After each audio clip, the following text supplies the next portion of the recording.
నమస్కారం అండి. నేను అగ్నేష్ అమిత్రాజ్. ప్రతిరోజు కూడా మన భవిష్యత్తుని ఎలా బంగారు బాటలో నడుపుకోవాలో మన భవిష్య క్రియ ఛానల్ చిన్న చిన్న వీడియోస్ తెలుసుకుంటున్నాం కదా. అయితే చాలామంది ఏంటంటే ఇప్పుడు ఉగాదికి పంచాంగ శ్రవణం చేస్తారు.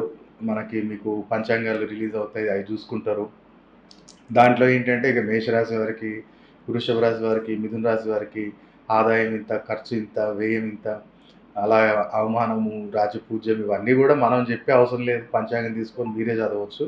కాకపోతే నేను అనలైజేషన్ చేసిన దగ్గర ఈ సంవత్సరం మొత్తం కూడా అంటే మనకి ఆల్మోస్ట్ మనకి మార్చ్ 30 తారీఖు నుంచి కూడా మనకి ఉగాది రాశి ఫలాలని అందరు చూసుకుంటుంటారు. సో మనం అనలైజ్ చేసింది ఏంటంటే మార్చ్, ఏప్రిల్, మే, జూన్, జూలై ప్రతి నెలలో గ్రహస్థితిని మనము ఒక అంచనా మనం చూసిన తర్వాత ఈ సంవత్సరం మొత్తం కూడా అన్ని రాసుల వారికి అంటే ద్వాదశ రాసుల వారికి అందరికీ కూడా బాగా కలిసి వచ్చేలాగా ఈ సంవత్సరం మొత్తం చేసుకునే మనం 5 పాయింట్లు తీసుకొని వాటికి సంబంధించిన రెమెడీస్ అని మనం చెప్పడం జరుగుతుంది. సో ఈరోజు మనం తెలుసుకోబోయేది ఏంటిదంటే సింహరాశి. సింహరాశి వారు ఎలాంటి పరిహారాలు ఈ 2025లో చేసుకోవాలి అంటే సంవత్సరం మొత్తం. ఇప్పుడు ఏంటంటే మనము గోచారం అనేది ప్రతినిత్యం కూడా మార్చిలో ఎలా ఉంది, ఏప్రిల్లో ఎలా ఉంది, అలాగే మేలో ఎలా ఉంది, జూన్లో ఎలా ఉంది, గ్రహస్థితి ప్రకారంగా కొన్ని రెమెడీస్ అనేది కొన్ని పాయింట్సే కవర్ చేశాం. దాంట్లో ఇంకా మనం డీటెయిల్గా తెలుసుకోవాలి అనుకుంటే కొంచెం టైం తీసుకొని మీరు డేట్ ఆఫ్ బర్త్ టైము లేదు అనుకుంటే మన డేట్ ఆఫ్ బర్త్ టైం లేదు అంటే హస్త సాముద్రికంలో కూడా చూసి తెలుసుకోవచ్చు.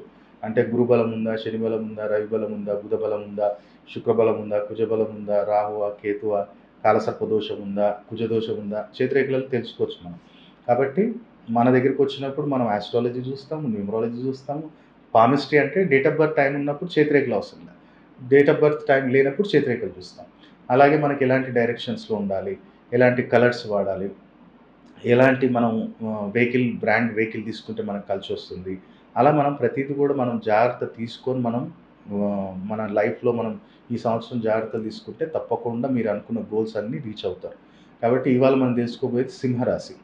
సింహరాశికి మొట్టమొదటిగా ఆరోగ్య సమస్యలు ఉండకూడదు అనుకుంటే మీరేం చేయండి అంటే మీరు దగ్గరలో ఎక్కడైనా టెంపుల్లో ఒక మీరు ఏదైనా రాగి చిన్నది ప్లేట్ కానివ్వండి, లేదనుకుంటే అదేమంటాం మనం బేసన్ కానివ్వండి, రాగిది బేసన్ లేదా ప్లేట్ లాంటిది ఎక్కడైనా సరే కానీ టెంపుల్లో కానీ లేదనుకుంటే ఎవరికైనా బెగ్గర్స్ కావచ్చు, ఎవరికైనా అవసరం ఉన్న వాళ్ళకి అది మీరు కనీసం 2 మంత్స్కి ఒకసారి ఒకటి ఇస్తూ ఉండండి.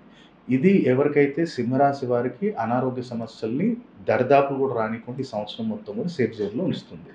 అలాగే ఎవరైతే ధనం నిలబడాలి గురువుగారు ప్రతినిత్యం అనుకుంటే, ఇప్పుడు నేను ఒకటే చెప్తా, మానవ సేవ మాధవ సేవ అంటారు కదా. అంటే మనం పర్టిక్యులర్ పర్సన్స్కి నేను చెప్పాను కదా, ఇంతకుముందు వీడియోలు కూడా చెప్పా, పర్టిక్యులర్ పర్సన్స్ కొంతమందికి మనము పర్టిక్యులర్ ఐటమ్స్ ఇవ్వటం వల్ల ఒక గ్రహం అనేది మనకి మంచి రిజల్ట్స్ ఇస్తుంది. ఇప్పుడు ఫర్ ఎగ్జాంపుల్ చూడండి, నేను ఇంతకుముందు కూడా మీకు చాలా వీడియోలో చెప్పా, సోను సూద్ గారి జాతకం చూసినట్టయితే శని, కేతు నెగిటివ్ రిజల్ట్స్ ఇస్తున్నారు. ఆయన నెగిటివ్ ఉన్నారు. ఆయన ఏం చేశాడు, కరోనా టైంలో ఓన్లీ ట్రావెలింగ్‌కి హెల్ప్ చేశాడు ఆయన. చాలామందికి చూడండి, ట్రాక్టర్ ఇప్పించాడు, బండి ఇప్పించాడు. అలాగే by train, by bus, by plane ఇట్లా పేదవాళ్ళకి సాయం చేశాడు. ఎందుకు? ఆయన శని బలం లేదు. సో ఆటోమేటిక్‌గా అక్కడ ఆయన ఏమి నూనె దానాలు ఇచ్చేయటాలు, నువ్వుల దానం ఇవ్వటం చేయలే కదా. పేదవాడికి సాయం చేస్తే ఆ శని భగవానుడి యొక్క అనుగ్రహం లభిస్తుంది. అందుకని ఆయన దేవుడిలాగా ప్రతి ఒక్కడు పాలాభిషేకం చేశారు ఆయనకి. ఆయన విగ్రహాలు కట్టించారు. చూడండి మీరు అట్లా. రతన్ టాటా గారి జాతకం చూసినట్టయితే శుక్రుడు, చంద్రుడు ఇద్దరు బాలేరు. అలాగే సెవెంత్ లార్డ్ కూడా నెగిటివ్ ఉన్నాడు. అందుకని ఆయన మ్యారేజ్ చేసుకోలేదు. కరోనా టైంలో ఏం చేశాడు ఆయన? మెడికల్ పరంగా ఎవరికైనా హెల్ప్ చేశారా? ఏం చేయలేదు. ఏమైనా ట్రావెలింగ్‌కి హెల్ప్ చేశారా? ఏం చేయలేదు. పీఎం ఫండ్‌కి, శుక్రుడు అంటే ఏంటి? ధనకారకుడు కదా. పీఎం ఫండ్‌కి 1500 కోట్లు ఇచ్చేసాడు. మరి ఆయనకు కూడా అప్పుడు దేవుడిలాగా చూడలే? ఆయన వెళ్ళి ఏమన్నా శుక్రుడు బాలేడు అని చెప్పి వస్త్రదానం చేశాడా? శుక్రుడికి వెళ్ళి ఏమన్నా దీపాలు పెట్టి శుక్రుడికి ఏమన్నా మొత్తం అభిషేకాలు చేశాడా? అర్థం చేసుకోండి లాజికల్‌గా అమిత్ రాజ్ చెప్పేది. ఎంతసేపు ఉన్న గుడిలోనే సేవ చేస్తేనే అక్కడ నవగ్రహాల దగ్గర చేస్తేనే అంటే కాదు. మనం కొన్ని వ్యక్తులకు కూడా సహాయం చేయటం వల్ల నవగ్రహాలలో మనకి ఆ లాభాన్ని మనకు అందిస్తారు. నేను ప్రీవియస్ వీడియోలో చెప్పాను. ఒక గుడ్డివాడికి సాయం చేసావంటే నీకు రవి బలపడతాడు నీకు కుదిరినప్పుడల్లా. ఇప్పుడు ధనం నిలబడాలి. సింహరాశి వారికి ఆరోగ్యపరంగా అయితే చెప్పాను. ధనం నిలబడాలి అనుకుంటే ప్రతినిత్యం కూడా కొంచెం బెల్లము, కొంచెం ఒక 3 అరటిపండ్లు. బెల్లం ముక్క చిన్నది ఎక్కువ పెట్టొద్దు గోమాతకి. చిన్న బెల్లం ముక్క, అరటిపండ్లు. మీకు కుదిరినప్పుడల్లా గురు, శనివారాలు సింహరాశి వారు గోమాతకు పెడుతూ ఉండండి. మీకు కుదిరినప్పుడల్లా. ధనం నిలబడటానికి ఇది సింహరాశి వారికి పనిచేస్తుంది. ఎవరైతే వ్యాపారం చేస్తున్నాం గురుగారు, వ్యాపారంలో మంచి డెవలప్‌మెంట్ ఉండాలి అనుకుంటే, మీరు సప్తధాన్యాలు అంటే మనం 7 రకాల పప్పులు మీరే ఇంట్లో తీసుకొని కలుపుకొని వాటిల్ని పక్షులకి ఏయటం మొదలుపెట్టండి. ఎప్పుడెయ్యాలి గురుగారు అనుకుంటే వెడ్నెస్‌డే, సాటర్‌డే. ఈ 2 రోజులు గూడా ఎక్కడైనా పక్షులకు వేయటానికి ప్రయత్నం చేయండి. అలాగే ప్రతినిత్యం గూడా డాగ్స్‌కి పాల తప్ప ఏదైనా ఫుడ్ మంచిగా వాటికి ఫీడ్ చేయటానికి ట్రై చేయండి. సింహరాశి వారికి బ్రహ్మాండంగా కలిసొస్తుంది వ్యాపారస్తులు. అలాగే జాబ్ చేస్తున్నాం గురుగారు, మరి జాబ్‌లో సింహరాశి వారికి ఎలాంటి ఇబ్బంది ఉండకూడదు అనుకుంటే మీరు చేయవలసిందల్లా ఏంటంటే, గవర్నమెంట్ హాస్పిటల్ దగ్గర ఈ సంవత్సరం మొత్తం గూడా అమావాస్యకి నీ బడ్జెట్ ఎంతైతే అంత వెజిటబుల్ రైసో, లేదనుకుంటేనేమో నీ ఇంట్లోనే బగారా రైస్ ప్రిపేర్ చేయించుకొని, ఇంత పప్పు చేసుకొని, ఎక్కడైనా గవర్నమెంట్ హాస్పిటల్ దగ్గర ఇవ్వటానికి ప్రయత్నం చేయి. ఒక 5, 10 మందికి నీకు బడ్జెట్ అయినంత వరకు. లేదనుకుంటే రూ. 1000 పెట్టి నేను ఎక్కడైనా క్యాటరింగ్ దగ్గర పార్సెల్ తీసుకుంటాను గురుగారు అనుకుంటే, అట్లనే తీసుకెళ్ళి పర్టిక్యులర్ అమావాస్య రోజు ఇవ్వు. నీకు జాబ్‌లో మంచి గ్రోత్ ఉంటుంది. అలాగే ఎవరైతే కుటుంబ సభ్యులలో అందరికీ పనులు జరగాలి, ప్రతినిత్యం సింహరాశి వారు అనుకున్న పనులు జరగాలి అనుకున్నప్పుడు ఏం చేయాలంటే, మనం ఎవరికైనా సరే గానివ్వండి, మనకిప్పుడు ఎట్లా ఒక అనాథాశ్రమం ఉంది, లేదా పిల్లల అనాథాశ్రమం ఉంది అనుకుంటే, అక్కడ వాళ్ళకి ఏదో రకంగా సాయం చేయండి. వాళ్ళకేంటిది, వాళ్ళకేమైనా బుక్స్ ఇప్పిస్తావా, ఏమైనా పెన్స్ ఇప్పిస్తావా, ఏదైనా సరే గానివ్వండి, అది మనకి ప్రతినిత్యం కూడా చేస్తుండాలి.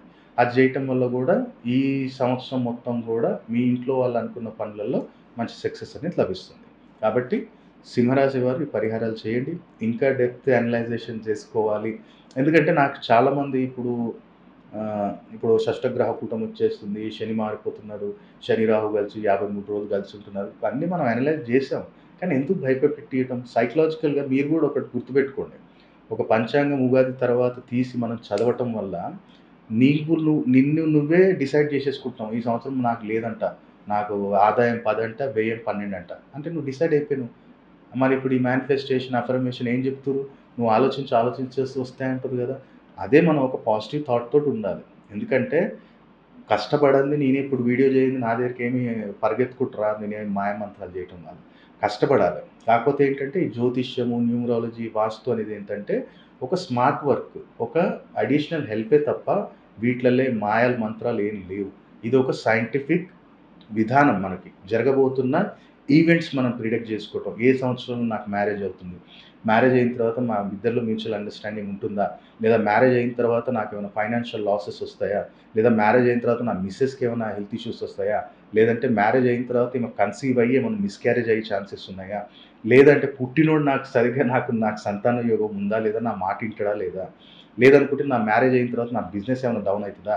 మ్యారేజ్ అయిన తర్వాత నా తల్లికి గాని, నా తండ్రికి గాని ఏమైనా ఇబ్బందులు వస్తాయా? ఈ పాయింట్స్ అన్నీ ఎట్లా తెలుస్తది నీకు?